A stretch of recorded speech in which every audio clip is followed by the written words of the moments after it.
Good morning, ladies and gentlemen. Give me a C, give me an A, give me an S-I-T-A. Casita, Casita, Casita. Anyway, I have on order a 2019 Freedom Deluxe from Casita in Rice, Texas, to be delivered on October the 23rd next month.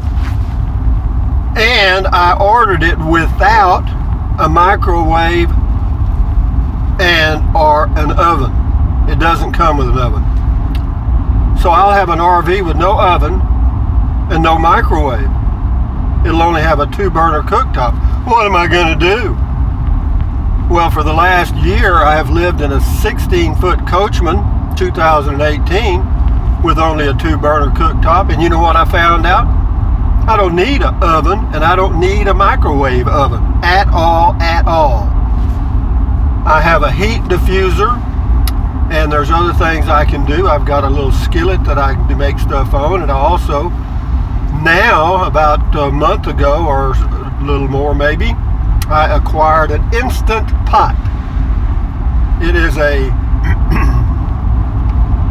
pressure cooker, electric pressure cooker, and I have to tell you, it works great. Now, I know they make models that you set on top of the stove or the burner and you can do the same thing, but the Instant Pot is easy peasy. You don't have to monitor it. You just punch a little button, set the timer, walk away, go take a walk, go whatever you want to do if you have electrical hookup where you're camping.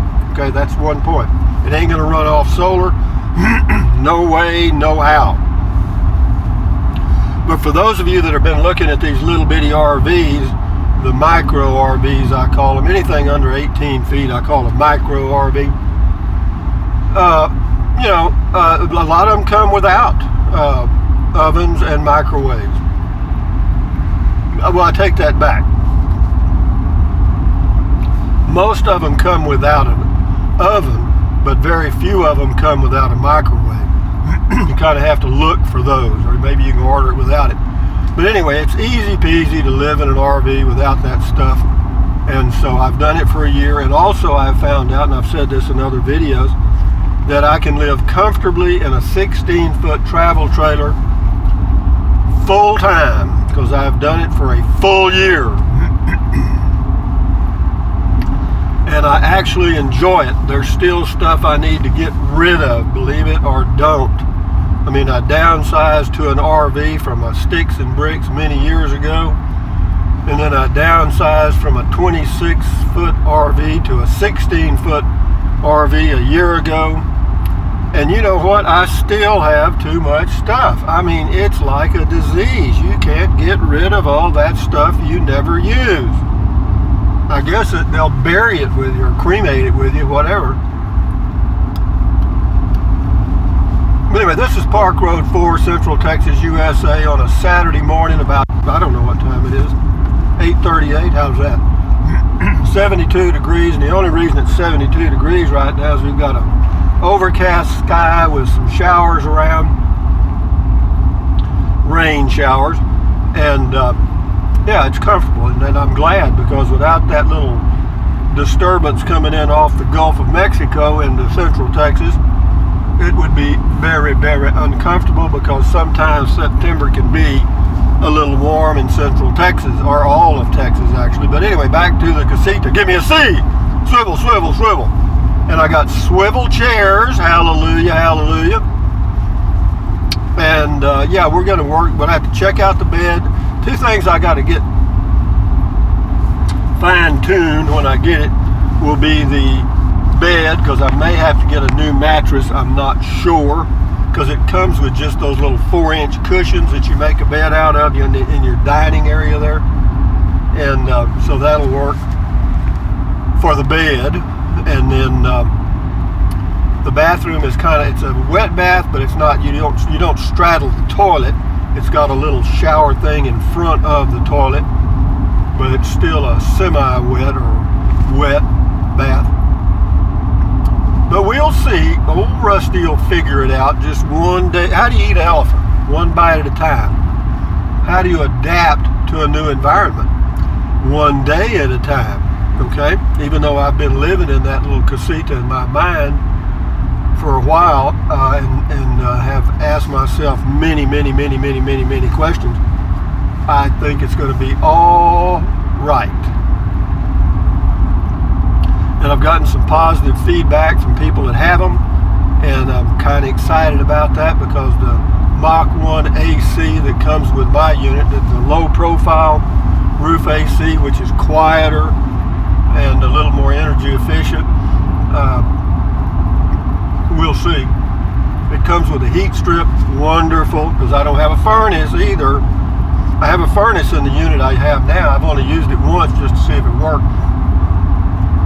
And it works okay. It's like all of them, it's a little noisy, but if you're freezing to death, a little noise ain't gonna hurt you.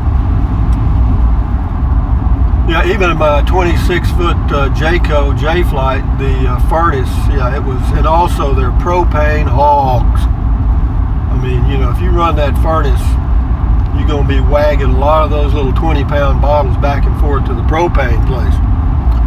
But having said that, the Casita is coming, the lights are on the tree. It's another day in Texas, and God bless me. Come up with that one. Yeehaw! Let's go to town, guys. I remember, this doesn't have anything to do with the Casita. Now I'm through with that, I'm talking about something else. So if you just wanted to listen to that first part, fine.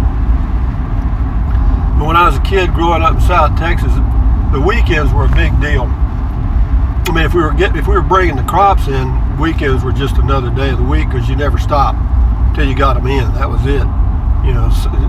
The day of the Lord, Sunday, became the day of getting more crop in, and that was all there was to that, because you couldn't afford to let it sit out there in the field and take the chance of it getting rained on and ruined. So, but be that as it may, on Saturdays we'd go to town when we weren't real busy, and that was a big event. There were 4 kids and Mom and Daddy, and we'd go into town in an old 40, I think it was a 47 Dodge pickup, and all the kids would be in the back, my mother and Daddy be in the front. It looked like the Beverly Hillbillies coming into town. Yeehaw! And we'd park at Hubbard's on the hill, where Mother would go in to get salt, pepper, and a few basic items. Because we had a garden and butchered animals for our food, chickens, hogs, and cattle, or calves. And so we had, plenty. We never went hungry. I know we ate good all the time. I can remember that. Sure did. But then we get into town, and then of course Mother, we got an allowance, believe it or not. All us kids later on, when Daddy was running the co-op gin, he was making enough money. We got a $2 a week allowance. Yeesh! I mean, that was like coming into wealth untold. But I'd save mine, save it till I could buy a little plastic model airplane. Unless, of course, if you went to the show or you went to Seller's drugstore and got a banana split or something, you had to pay for that, and that came out of your spending money. And so, but yeah, we would haul it.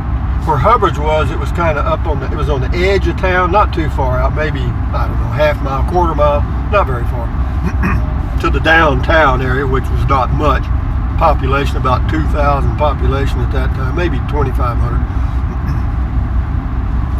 Anyway, we'd bail out of that truck, get our allowance, and she'd say, okay, see y'all later. And that was it, see you later. I mean, everybody went their own direction. My sisters went one way, my older brother went one way. He was 6 years older than I was. He sure didn't want to hang around me. I didn't want to hang around him either, because he was brutal. So anyway, we'd all scatter to the 4 winds, and I'd usually go down to Seller's drugstore. Every now and then I'd get a banana split, but not too much, not too many times, because I'd always head for Ferguson's 5 and dime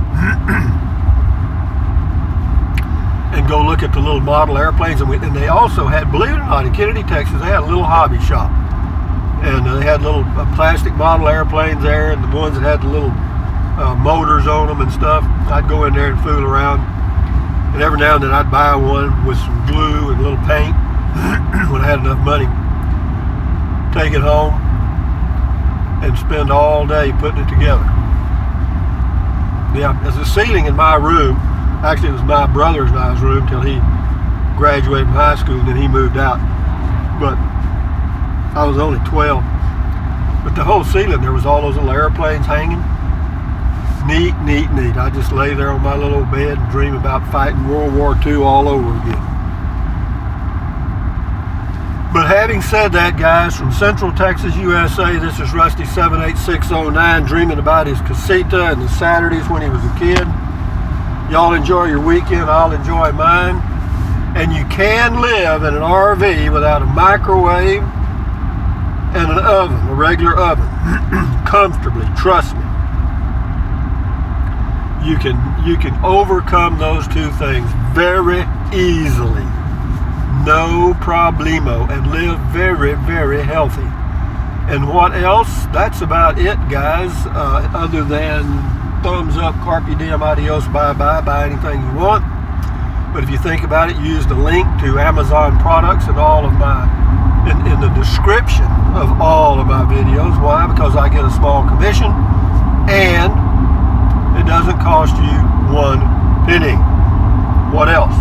Drink plenty of water, stretch, walk, take deep breaths, breathe in deeply, hold it for a few seconds, breathe out slowly. That relieves stress, lowers your blood pressure. And stand guard at the door of your mind. Don't let in negative stuff. Accentuate the positive, eliminate the negative. And we're coming into Marble Falls. I got to go to Walmart